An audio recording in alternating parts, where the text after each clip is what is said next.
Saya berulang kali mengatakan, kalau kalian sekarang sedih, ada kesedihan sedikit saja dalam dirimu hari ini, saat ini, berarti kalian gak ada di sini. Kalian sedang hidup dalam kenangan. Pasti kalian sedang hidup di masa lalu. Dan kalau sekarang kalian cemas, takut, kalian juga gak ada di sini. Berarti kalian sedang ada di hari esok. Pikiranmu sedang bergerak ke masa depan. Karena ciri orang yang hadir di sini saat ini, wajahnya damai, totalitas, hadir sepenuhnya di sini bersama Dia yang maha meliputi dirinya. Energi ilahi tanpa batas, kecerdasan semesta tanpa batas yang ada di sini. Ini adalah energi, getaran, frekuensi yang memberikan kehidupan pada seluruh manusia. Oleh karena itu, ada kata-kata bagus yang disampaikan leluhur kita.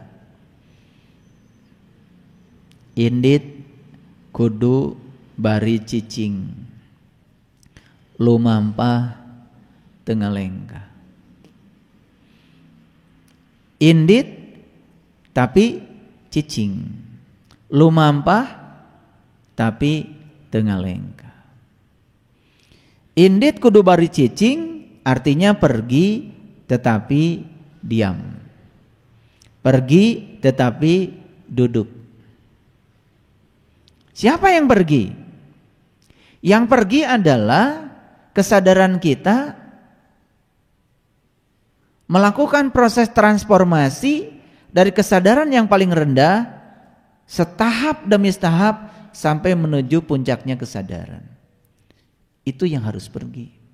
Dan untuk mengantarkan kesadaran sampai di puncaknya kesadaran, syaratnya justru harus cicing, harus diam.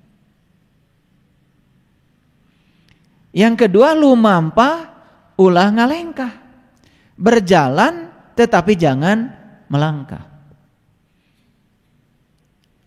Jadi orang-orang yang sibuk tubuhnya, sibuk pikirannya, bisa jadi gak kemana-mana sebetulnya kedewasaannya. Dan jangan mengira orang yang duduk tubuhnya, duduk pikirannya, malah justru dia sedang melakukan perjalanan jauh ke dalam dirinya. Makanya perjalanan ke dalam diri sejengkal saja mungkin tidak akan cukup waktu hidup kita. Tapi perjalanan keluar 1000 kilo dengan kecepatan tertentu bisa dicapai dalam waktu beberapa jam saja. Itulah bedanya perjalanan keluar dengan perjalanan ke dalam. Para sahabat, ada pepatah Sunda bagus sekali. Mohon maaf kalau terlalu kecil, ini belum saya edit. Maaf kalau kata-katanya seadanya.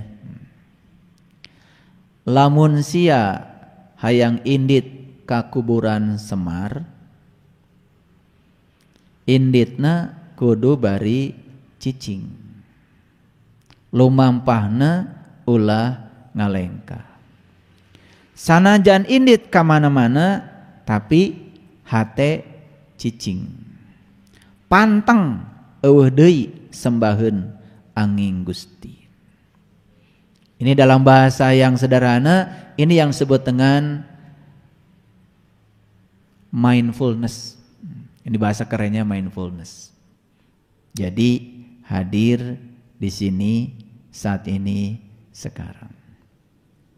Nah, ini ada dua kata yang penting. Kuburan Semar. Siapa Semar dan mana kuburannya? Karena sekarang banyak sekali orang-orang yang, mohon maaf, sedikit kurang akal. Agak sopan saya hari ini nih. Karena kalau nyebut bodoh kan kurang sopan. Sedikit kurang akal. Orang-orang yang semacam ini tunjukkan saja.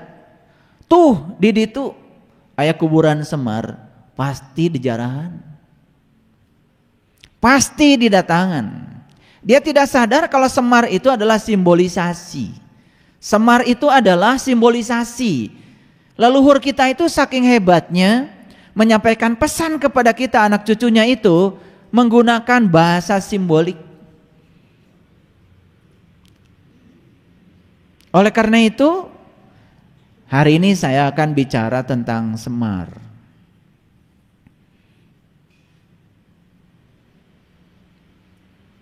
Di mana kuburan Semar?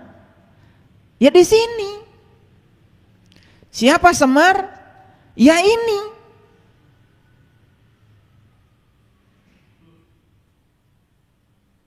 Pertanyaan tentang man robuka. Siapa Tuhanmu? Bukan di kuburan tanah. Gak ada kerjaan tuh malaikat. Udah mati ditanya-tanya. Dan selama ini kita percaya sama itu. Padahal pertanyaan siapa Tuhanmu? Di sini. Di sini. Man kana fi hadihi a'ma wa huwa fil akhirati a'ma wa adallu sabila. Barang siapa yang buta di dunia lebih buta di akhirat dan jalannya lebih sesat.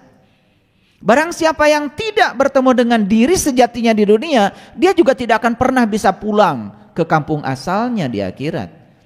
Karena syarat untuk bisa ke sana harus bertemu di sini. Siapa yang tidak berjumpa dengan jati dirinya di sini, dia juga tidak akan bisa berjumpa dengan Tuhannya, tidak akan bisa memenuhi ayat inna lillahi wa inna ilaihi rajiun. Sing panggih heula jeung kuburan Semar. Mun bisa kudu panggih jeung Semarna. Itu. Apa sih sesungguhnya Semar itu? Ini hebatnya leluhur kita di Tatar Parahiang. Ya. Ternyata Semar itu S-nya syahadat kudu nyaho hartina. Syahadat itu harus mengerti maknanya. Siapa yang belum tahu gambaran Semar? Dan Semar itu telunjuknya selalu begini. Betul? Betul? Dan semua orang Islam kan sholat juga pakai gini. Kayak gini. Jadi sebetulnya Semar itu sudah gini dari dulu. Dan Semar itu ngerti apa artinya ini.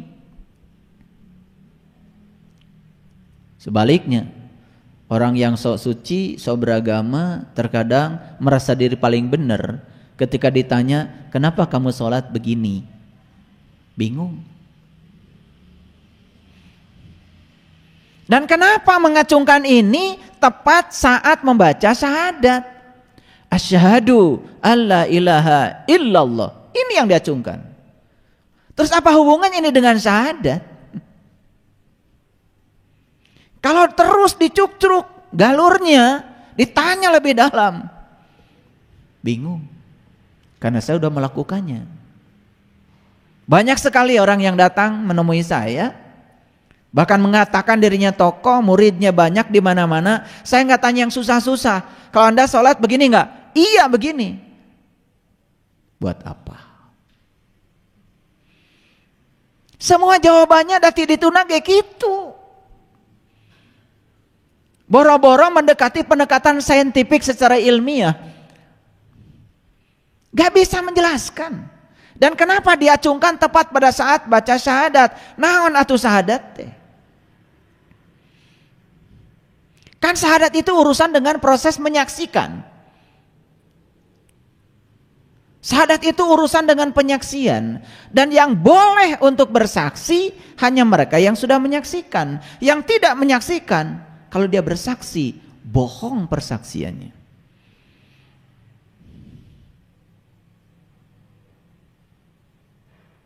Kalau ada orang dimintai saksi pada suatu peristiwa di kantor polisi, pasti polisi itu akan mencari saksi yang ada di TKP. Yang menyaksikan peristiwa. Gak mungkin polisi tiba-tiba mengambil orang yang di luar TKP yang tidak menyaksikan. Karena mereka yang tidak menyaksikan tidak mungkin bisa bersaksi. Menyaksikan dan bersaksi alatnya beda. Menyaksikan itu pakai alat untuk menyaksikan, namanya mata. Mata ada dua, satu mata lahir, satu lagi mata kolbu. Bersaksi sama. Hasil penyaksian mata lahir di dipersaksikan oleh mulut. Hasil penyaksian mata batin, mata kolbu, sama meluncurnya lewat mulut. Jadi mulut itu alat untuk bersaksi, bukan alat untuk menyaksikan.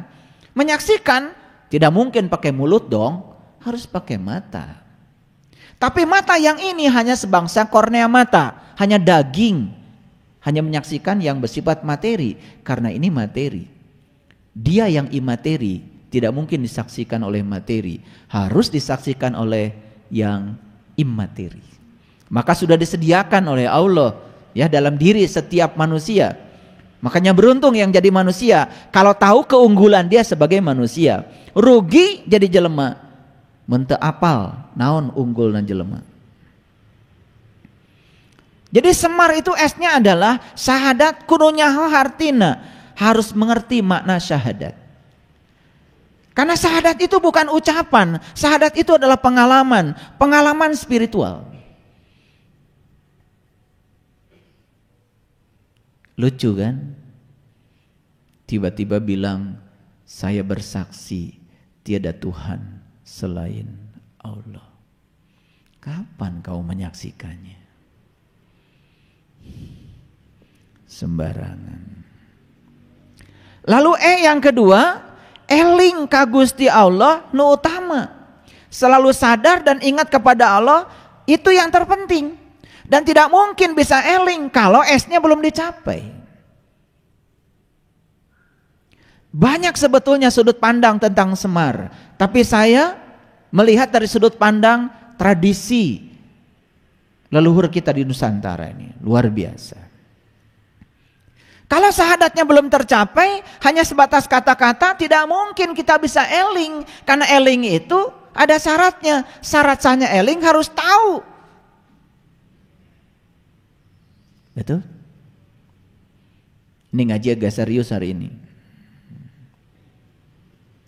Maka begitu dia sudah syahadat yang sempurna, maka dia kemudian menjadi eling.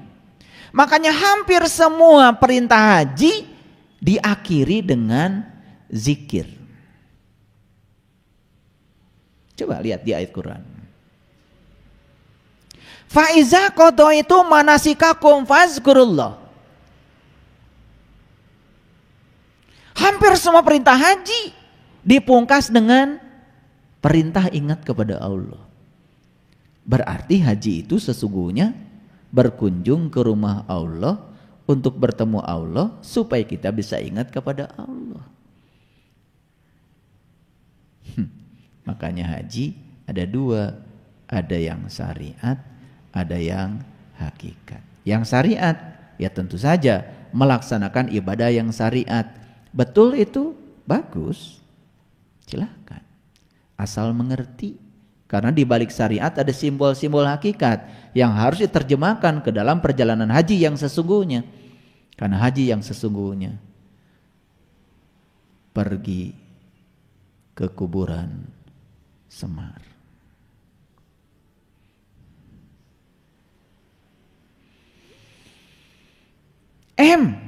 Apa? Manunggaling kaula Gusti.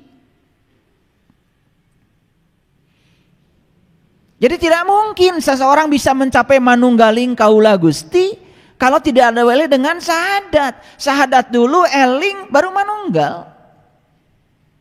Sebetulnya Allah tuh sudah manunggal sekarang ini. Cuman kita tidak sadar kalau dia manunggal dengan kita. Yang hilang pada diri kita adalah kesadaran kalau Allah bersama kita. Itu saja yang hilang. Karena kitanya amnesia. Lalu apal kadiri anu pasti. Jadi kalau sudah syahadatnya sempurna, elingnya sudah sempurna, manunggalnya sudah sempurna, berikutnya pasti apal kadiri nu pasti. Mengenal diri sejati secara pasti. Bukan katanya, bukan cek jeung cenah, tapi pasti. Begitu seseorang sudah mencapai sema ini baru sema, maka puncak dari sema adalah R. R itu adalah rasa kudu peka kasasama. Rasa kemanusiaan, tenggang rasa, inilah sebetulnya hasil dari sebuah kaji diri. Makanya puncaknya hasil kaji diri adalah bagaimana kita bisa melihat seseorang itu memperlakukan orang lain. Ketika dia mampu memperlakukan orang lain seperti dia memperlakukan dirinya sendiri, ini hasilnya. Bukan ngitung rakaat, bukan ngitung pahala, bukan merasa dirinya paling banyak tabungan akhiratnya, bukan. Kelihatan di dunia. Ciri orang yang sudah sukses ngaji diri, dia itu mampu memperlakukan orang lain seperti dia memperlakukan dirinya sendiri. Ini bisa dibuktikan. Semua hadis Nabi tentang iman tidak ada yang urusannya dengan ritual. Tidak disebut orang beriman jika dia tidur nyenyak sementara tetangganya kelaparan. Makanya saya bikin namanya BSI Peduli. Ayo sama-sama kita. Yang semut-semut, yang gajah-gajah, jangan bohongin diri sendiri. Banyak di sekitar kita orang-orang yang perlu kita tolong. Tadi malam saya ngasih pelatihan di kelas holistik. Saya tanya, uangmu, rumahmu, hartamu ditaruh di mana selama ini? Di bank? Nanti kalau bank ada resesi, bingung juga. Tulisannya ada, duitnya nggak ada. Tuh, taruh di rumah, kena banjir, kena longsor, hancur tuh ke bawah. Ada satu pesertanya nanya sama saya, kalau gitu di mana tempat meletakkan harta yang paling aman? Di surga. Bingung kan? Gimana caranya? Harta yang kita punya gunakan untuk membahagiakan orang. Dan yang kita gunakan membahagiakan orang berarti itu sudah ditaruh di surga. Tidak akan kena karat, tidak akan kena ngengat. Bahkan pencuri pun tidak akan bisa mencurinya. Itulah cara naruh harta yang benar. Saya mengajak ini saja, harus terus menerus diingatkan. Karena kita tidak sadar bahwa sebetulnya semua yang ada di tangan kita adalah pemberian. Dan jangan merasa berjasa kalau kita memberi, karena semua yang di tangan kita adalah pemberian. Dan sudah selayaknya semua pemberian dari Allah diberikan kembali. Ada yang salah. Karena selama ini kita selalu mengucapkan terima kasih. Harusnya kasih terima. Kasih dulu, baru terima. Lah ini kan terima kasih terus. Bahkan lupa kasihnya. Yang diingat cuma terimanya aja. Kalau soal menjumlah semua pinter, giliran membagi semua jadi panik dan kaku. Makanya saya tawarkan, mau gak? Hartamu, uangmu, kita mulai sekarang kita taruh di surga. Biar tidak kecurian, tidak kena banjir, tidak kena bencana. Aman di sana. Caranya gimana? Gunakan semua untuk membahagiakan orang. Inilah R. Jadi R itu adalah rasa, kudu, peka, kasasama. Jadi keberhasilan orang beragama, keberhasilan orang berspiritual itu cuma satu. Lihat cara dia memperlakukan orang lain. Kalau mata saja penuh dengan curiga, tidak ada rasa persahabatan, curiga saja kepada orang lain itu. Apa yang kita harapkan? Surga? Bahkan dalam satu kitab suci dikatakan, kamu tidak akan pernah bisa melihat kerajaan Allah kalau kamu belum menjadi anak kecil. Syarat untuk bisa melihat kerajaan Allah itu, kamu harus jadi anak kecil. Anak kecil itu main, berantem, nangis-nangisan. Sejam sudah akur lagi. Gak kayak kalian. Bertahun-tahun dendam itu dipelihara. Makanya kayak gini-gini nih susah masuk surga. Yang bisa masuk surga itu yang bisa seperti anak kecil. Tua, bangka, dendaman, kepala pusing, mah, diabetes, cara rangkel. Itu sedikit tuh banyak alarm yang sudah hidup dalam diri kita. Eta teh sababna ti mana?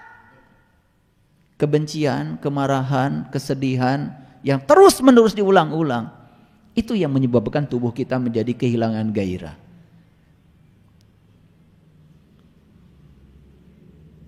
Habis duduk berdiri nyengir.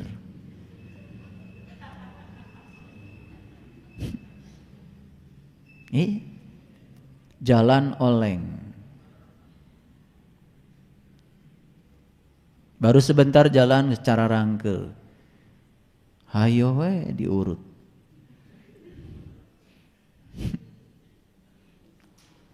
Padahal sumber awalnya apa? Sumber masalahnya adalah pikiran, sumber masalahnya adalah jiwa, sumber masalahnya adalah mental. Itu. Ngerti sekarang Semar? Syahadat harus sempurna. Syahadat sempurna, elingnya sempurna. Eling itu bahasa agamanya kan zikir. Disuruh zikir malah nyebut, gak nyambung. Kalau udah nyebut ribuan, rasanya sudah zikir. Zikir mah wah sorana, jempling we. Kalian ingat orang tua sekarang? Itu kan gak ada suaranya, jempling we. Teta zikir mah. Dan zikir tuh gak usah pakai speaker.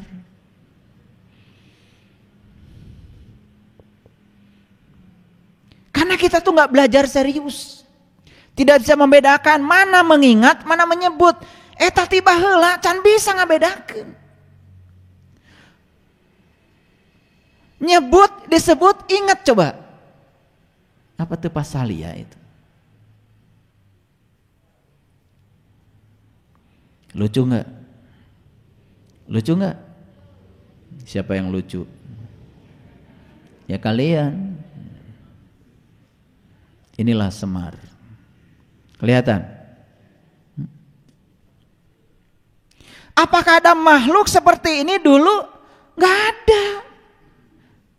Ini adalah simbolisasi dari leluhur kita tentang orang yang sudah mencapai kesejatian diri, yang sudah bisa melakukan yang 5 tadi. S-nya sudah, E-nya sudah, M-nya sudah, A-nya sudah, R-nya juga sudah. Maka diwujudkan seperti ini. Wajahnya putih. Saya cari gambar ini setengah mati. Karena gambar yang ada beredar itu sudah dirubah oleh orang-orang yang gak ngerti maknanya. Ada Semar, nyungcungnya gak ada. Ada Semar, wajahnya gak putih lagi. Ada Semar pakai baju. Ya Allah. Semar tuh gak pakai baju. Ini bukan baju hitam. Ini kulitnya hitam. Legam, terbakar matahari. Karena Semar mah gak manja. Dikit-dikit ke dokter. Jerawat satu aja ke dokter. Itu. Nah ini simbolisasi dari apa? Wajahnya putih, telunjuknya begini. Lihat telunjuknya Semar. Maaf ya, kayaknya Semar itu dari dulu syahadatnya udah luar biasa. Sholatnya juga sudah luar biasa. Ininya sudah, isyarat ininya juga sudah diberikan. Kayaknya beruntung kalian yang sudah tahu mengerti ini. Pelihara itu. Hanya kalian manusia yang diberikan itu. Di luar itu gak ada yang diberi. Makanya manusia yang sudah diberi tahu jalan meniti ke dalam diri, tapi tidak ngelakoni dengan sesungguhnya, maka kata Quran, aku kutuk dia jadi kera yang amat hina. Itu bahasa Quran. Nah, terus apa sesungguhnya pesan yang ingin saya sampaikan? Nanti terakhir saya bahas dulu ini. Pesannya apa hari ini kita ngaji? Kenapa judulnya? Ketika berhenti pergi, maka kita akan tiba. Coba lihat tuh orang yang bepergian tergesa-gesa. Pengen pergi ke satu tempat naik sepeda motor, ngebut-ngebutan, salib kiri, salib kanan, salib ngajoprak tadi jalan. Dan Nabi kemana-mana. Itulah kita selama ini. Selalu mengikuti pikiran kita, selalu mengikuti diri palsu kita, selalu ingin cepat. Belajar dengan saya ingin cepat bisa. Belajar dengan saya ingin cepat sampai. Sampai ke mana? Belajarlah, lihat dari pohon. Tidak tergesa-gesa, tetapi sampai. Betul? Lihat tuh pohon bambu. Tumbuh pelan-pelan. Saking pelannya dia tumbuh sampai kita tidak bisa melihat kalau dia sedang tumbuh. Tahu-tahu setahun, 2 tahun dituar tuh. Dipotong. Dia ngasih manfaat. Jadi saung, dia ngasih manfaat jadi calung, dia ngasih manfaat banyak dalam kehidupan. Bambu dari mulai akarnya sampai pucuknya nggak ada yang tidak terpakai, semuanya terpakai. Dan semua dipersembahkan buat semesta, tidak buat dirinya sendiri. Yang lucu kan manusia, tidak ada pengabdiannya, tidak ada kebaikannya, tetapi selalu memimpikan tempat istimewa setelah kematian. Itulah manusia. Pala percaya deh.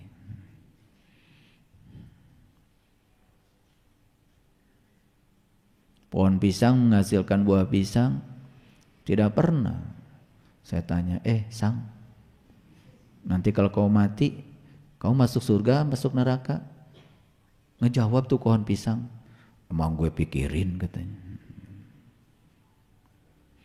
Begitu besar pengabdiannya, tidak pernah memikirkan tempat istimewa setelah mengabdi. Beda kan manusia. Nyumbang 500 kenceling surga. Oh Kaira. Apa sesungguhnya Semar itu? Semar adalah simbol manusia yang sudah mencapai kesejatian diri. Itulah pentingnya kita harus mencari kuburan Semar. Di dalam dunia wayang, Semar itu adalah pewarisah kerajaan yang menguasai 3 alam. Yang pertama, menguasai alam Mayapada, dunianya para dewa. Alam-alam lahut, alam-alam jabarut, alam-alam tinggi. Penguasanya Semar. Siapa Semar sekali lagi? Simbol manusia yang sudah mencapai kesejatian diri. Maka siapapun manusia yang sudah mencapai kesejatian diri, dia menjadi penguasa 3 alam. Bahkan para dewa pun sujud pada manusia begitu. Makanya orang-orang yang mengerti menjadi manusia lebih istimewa daripada menjadi dewa. Karena ada gunanya dalam kehidupan. Yang kedua, penguasa alam Mayapada. Itulah yang disebut dengan dunia manusia. Yang ketiga, penguasa alam Arcapada, dunia bawah.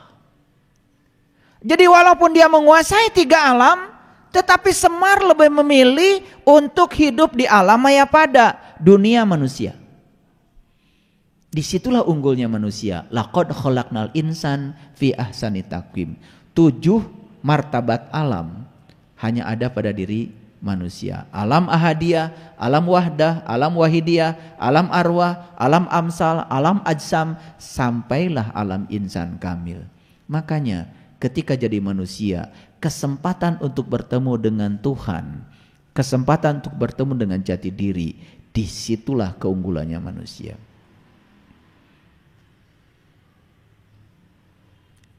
Semar memilih tinggal di dunia manusia. Bahkan di dunia manusia beliau memilih sebagai orang miskin. Di dunia manusia beliau memilih sebagai orang miskin, rakyat kelas bawah. Ia memilih jalan hidup sederhana daripada menduduki kursi kekuasaan kerajaan. Padahal kalau mau dia penguasa 3 alam, tetapi lebih baik menjadi orang biasa. Menjadi orang biasa itu luar biasa karena sedikit yang menginginkannya. Menjadi orang luar biasa itu biasa karena banyak yang menginginkannya. Kalau saya di pengajian ini mengajarkan yang luar biasa, misalnya kalian kalau ngaji dengan saya nggak mempan disilet, pasti masjid ini penuh tiap hari. Dan kalau dagang, kalau udah ngaji dengan saya nggak ada ruginya, ini pasti sampai halaman depan penuh. Betul? Yang saya ajarkan kan yang sebaliknya. Kalian kalau dilempar batu akan berdarah. Kalian kalau dagang kadang rugi kadang untung. Kalian harus bisa menerima dua-duanya. Makanya segini aja yang datang. Gak ada yang menarik. Saya juga gak tahu kalian kenapa tertarik datang. Padahal gak ada yang menarik di sini. Tuh. Kalau saya ngajarkan, kalau kamu ya ngaji dengan saya bisa nyumput di Nucaang, teu katingali. Oh. Pasti yang daftar banyak. Pengen punya ilmu begitu? Pengen? Kalau kalian sudah punya niat pengen punya ilmu gitu, di dalam dirimu sudah ada niat jahat. Karena ilmu yang semacam itu kebanyakan digunakan untuk kejahatan. Kumaha carana supaya asup kabang bisa ngarampok, kan gitu. Teu kudu lewat pantau, tuyul ngaranna. Hayang jadi tuyul. Nah ilmu tuyul kayak gini malah banyak penggemarnya. Menjadi orang biasa, hidup biasa, menerima semua kenyataan apa adanya, jarang yang mau. Padahal Nabi Muhammad saja oleh Allah dikatakan, Kul innama ana basyarum mislukum. Hai Muhammad, sesungguhnya kamu manusia biasa seperti yang lain.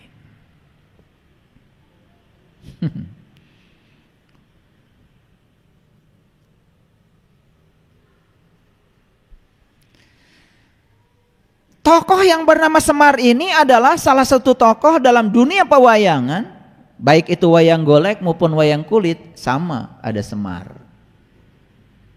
Ini tokoh. Saya dari kecil itu penggemar wayang. Pokoknya kalau di kampung ada wayang golek, udah pasti dari siang itu sudah nyiapkan tikar, sarung, ya. Bekal, ya, karena itu kan semalam suntuk itu, ya. Yang ditunggu-tunggu itu sebetulnya bukan cerita wayangnya, nggak tertarik saya. Yang ditunggu itu kalau Semar sudah datang dengan cepot itu. Karena di situ ada Janaka. Tahu Janaka? Apa Janaka? Apa? Ya bilang, kalau tahu bilang tahu, kalau enggak bilang enggak tahu. Janaka, jenaka, tahu enggak? Apa?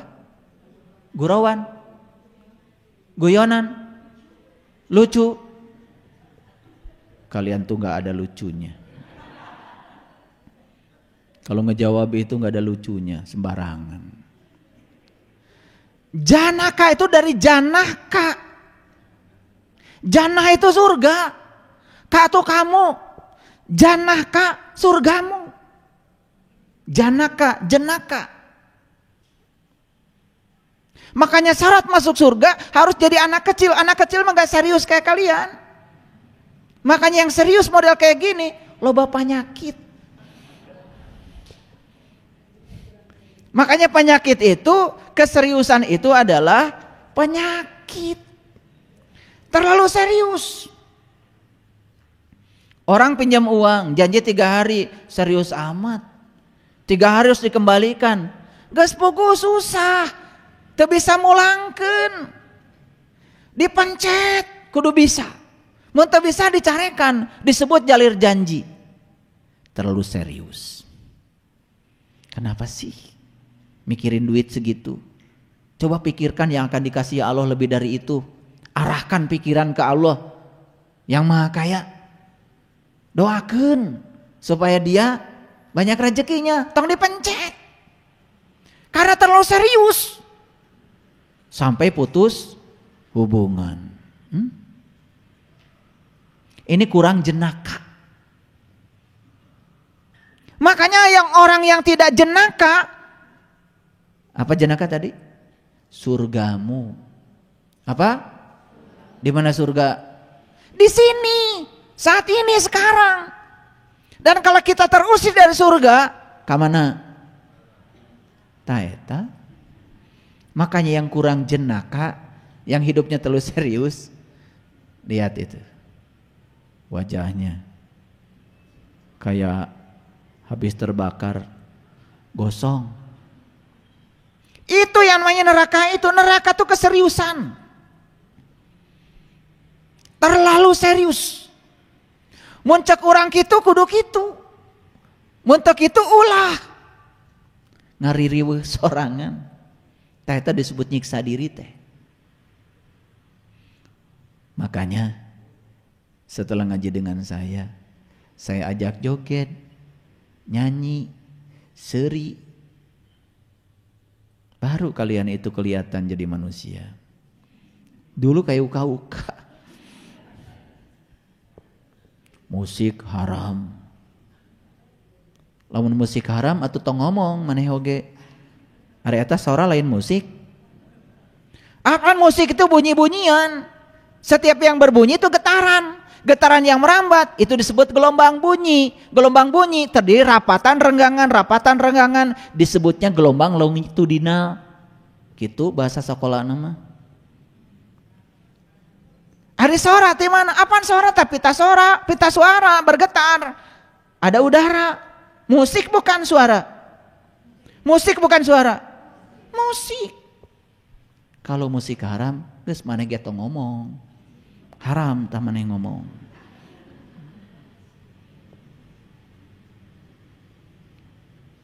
Terlalu serius. Musik haram, foto haram. Segala we haram. Luar biasa. Nih, Allah Maha Indah enggak? Allah Maha Indah enggak? Allah Maha Indah dan tidak mungkin Allah merampas keindahan dari semesta ini. Dia yang menciptakan keindahan. Masa dirampas oleh dia keindahan? Lah kalau semesta ini yang indah-indah dirampas sama dia, buat apa dia disebut Maha Indah? Gada musik, eueun seuri, dunya teh keung jiga kuburan. Mending kuburan Semar. Paham? Paham apa tidak? Kita coba analisa. Jadi Semar itu digambarkan berkulit hitam.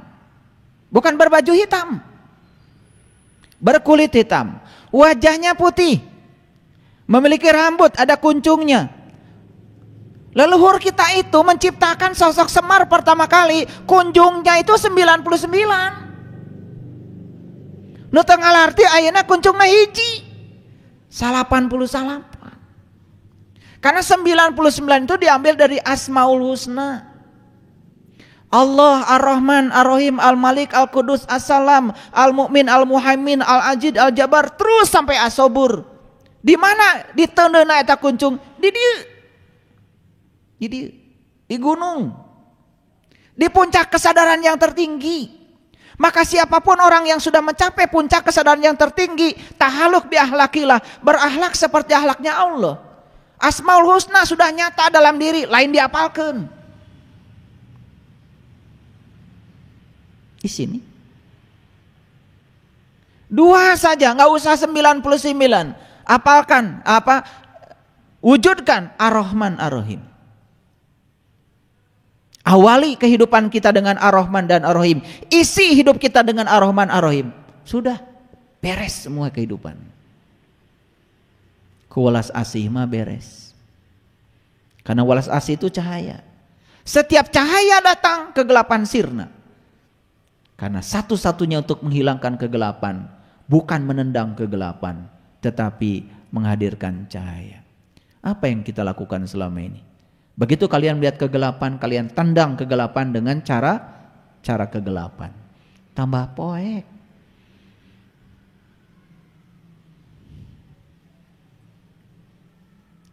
Jari tangannya mengepal.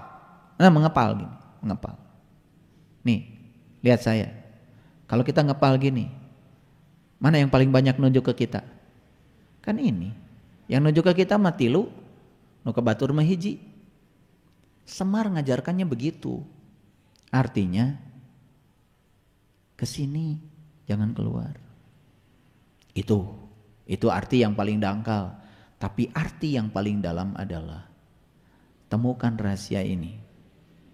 Kalau sudah menemukan rahasia ini, kamu akan bertemu kuburan semar yang hakikat dalam dirimu. Kamu akan menemukan pusat semesta dalam dirimu. Seperti yang dikatakan dalam Al-Quran. Aku bentangkan kebesaranku di segala ufuk. Dan yang paling penting, aku bentangkan kebesaranku pada dirimu sendiri. Dan siapa yang sudah menemukan kebesaran Tuhan pada dirinya, Allahu Akbar, dia menemukan kebenaran.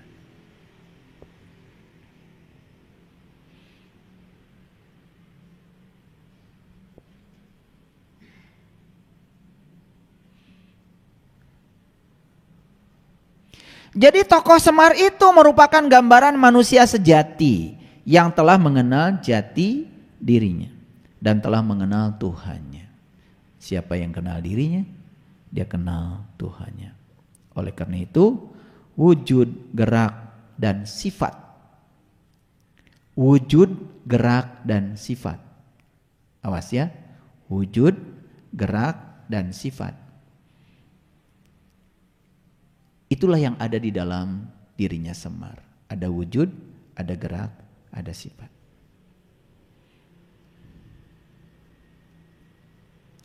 Semar tidak memakai baju. Pinggangnya memakai kain berwarna. Warna yang dipakai hitam putih, corak kotak-kotak.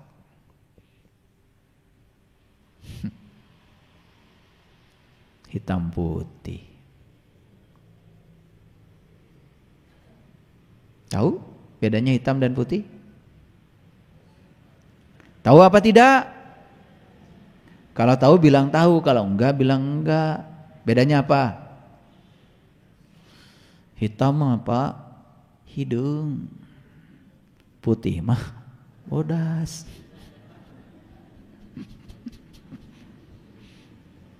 Hitam dan putih. Nih kita belajar fisika sebentar. Putih itu disebut cahaya polikromatik. Sinar matahari warnanya putih. Kalau sinar matahari melewati kabut, uap air, kan biasanya muncullah yang namanya pelangi. Indah nggak pelangi? Indah. Apa pelangi itu? Pelangi itu sebetulnya sinar putih, sinar matahari memasuki uap air. Biasanya itu terjadi pada saat hujan poyan. Hujan tapi panas. Disitulah terjadinya pelangi. Jadi sinar matahari itu memasuki uap air, maka karena ada kerapatan udara yang berbeda, di situ terjadi yang namanya pembelokan cahaya, disebut peristiwa dispersi cahaya. Akibatnya apa? Cahaya polikromatik itu terurai menjadi 7 warna, 7 lagi. merah, jingga, kuning, hijau, biru, nila, ungu. 7 deui wae. Karena memang angka 7 ini menjadi simbolisasi alam, ya. Angka 7 ini adalah simbolisasi untuk menemukan rahasia alam. Jadi tidak heran kalau orang tawaf 7 putaran, sa'i 7 kali mondar-mandir Safa dan Marwah, tidak heran. Kalau melempar jumroh dengan 7 batu, tidak heran. Yang heran tuh yang gak ngerti-ngerti. Hayo, bolak-balik ke ditu. Heran. Gak pernah nanya kenapa 7. Saya pernah nanya seseorang, sehabis sa'i. Saya tanya, Bapak sudah berapa kali datang ke sini sa'i? 11 kali, coba. Saya rindu sekali katanya ke Mekah. Apa yang Bapak rindukan? Es kopior katanya. Saya pikir yang dirindukan itu rasa ketika sa'i. Saya tanya, Pak, tadi waktu sa'i, waktu lewat lampu hijau, Bapak ngapain? Lari. Nah, make lompat. Ari ibu mah jalan we dari orang nege gitu. Cuma gitu aja, laki-laki lari, perempuan jalan. Ditanya apa maknanya? Enggak ngerti. 11 kali. Bagus sih, berarti kan pengalaman makan nasi kebulinya udah dalam. Es kopiornya kan luar biasa. Apalagi es kopior Jabal Uhud, wah itu enak sekali.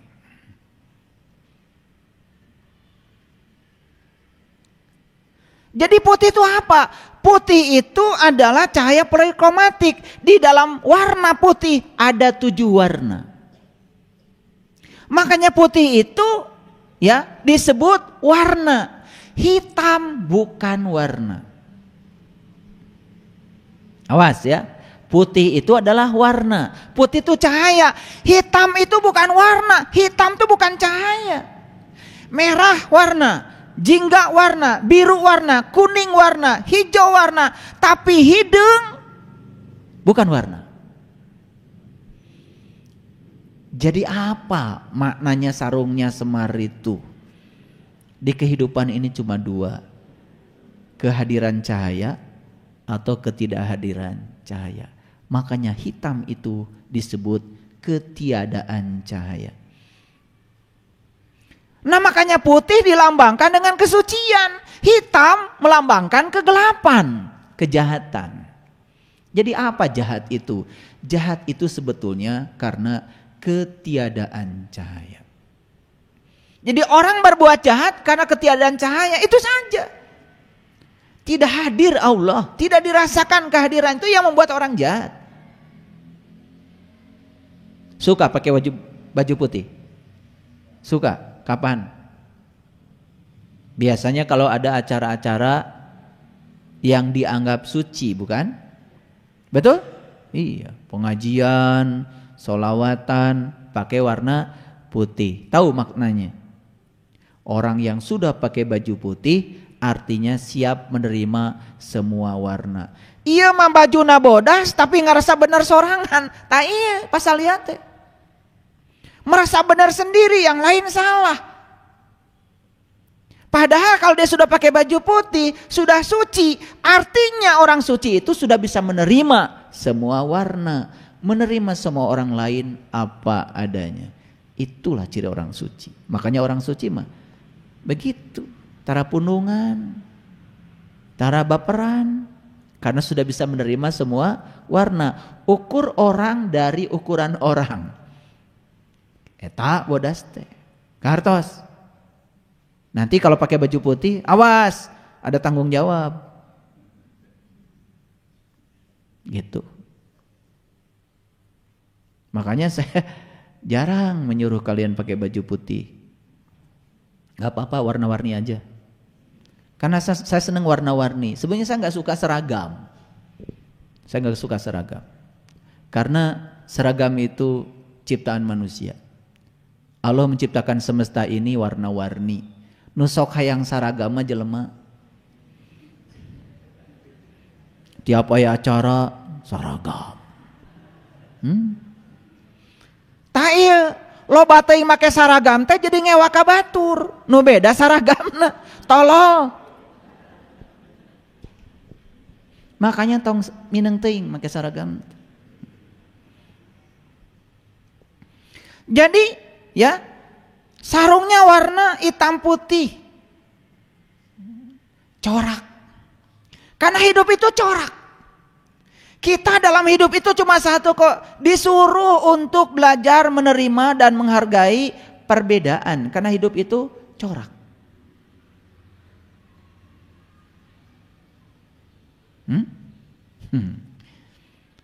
Semar selalu bawa kantong, selendang. Isinya bukan HP kayak kalian.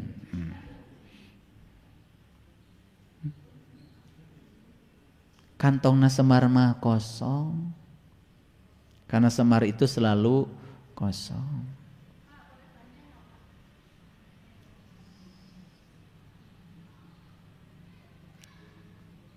Kosong. Makanya kosong aja. Karena kosong mah gampang dia si anak. Mau belajar dengan saya kosong.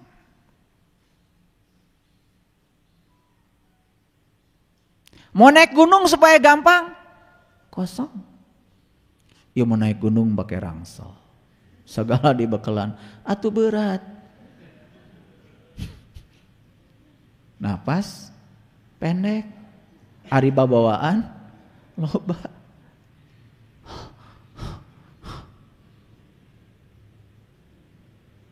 Suka naik gunung. Naik gunung. Dan kalau naik gunung, perhatikan saya. Kalau naik gunung, jangan buru-buru menyatakan sudah lihat pemandangan indah, mencanepi kaluhur mah.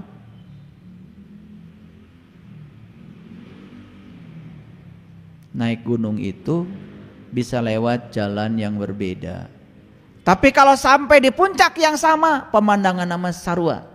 Di situ kita akan bertemu yang namanya toleransi. Di situ akan bisa menerima perbedaan. Mun geus nepi ka puncak. Tah ieu nu nanggung teh. Asa jalan pang benerna can nepi ka puncak geus pengumuman. Oh, kaula geus ningali pemandangan endah pisan. Kakara oge 2 kilometer.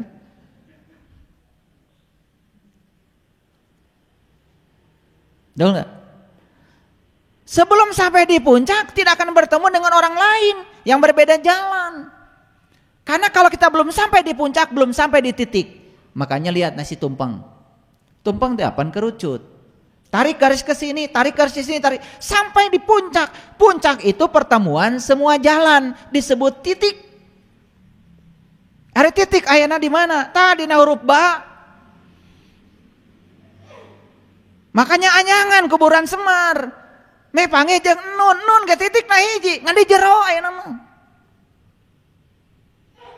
Keun lieur-lieur sekalian. Makanya Semar itu perhatikan jalannya Semar. Ada yang bisa mempraktekkan? Tuh. Cenah sok nonton wayang. Ari lempangna Semar kumaha? Lempangna Semar. Lempangna Semar. Salengkah. Salengkah. Salengkah deui ka tukang. Maka Semar itu selalu kiri, kanan, belakang. Kiri, kanan, belakang. Apa pelajaran dari Semar? Kalau orang yang sudah mencapai sejatinya diri, rurat reret, ningali kiri kanan, bisa aya tulunganeun, bisa aya batur nu susah. Nah ngareret ka tukang, belakang itu adalah sarana untuk belajar. Supaya saat ini kita melakukan perubahan agar masa depan menjadi lebih baik. Jadi depan mah gak usah ditinggali. Tinggali ka tukang, pelajaran apa yang didapat? Omean ayeuna. Ayeuna omeanganana. Masa depan gak usah direret, pasti alus mun diomean ayeuna.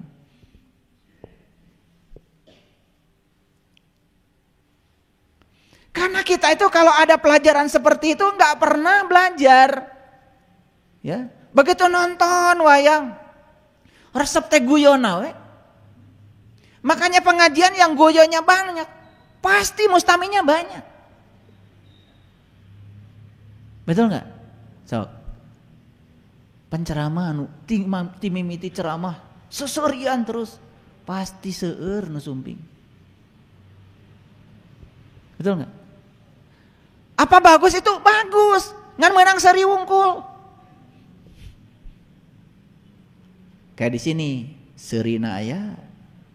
Betul? Cerikna aya. Aya corak. Tong seri wae. Komo seserian sorangan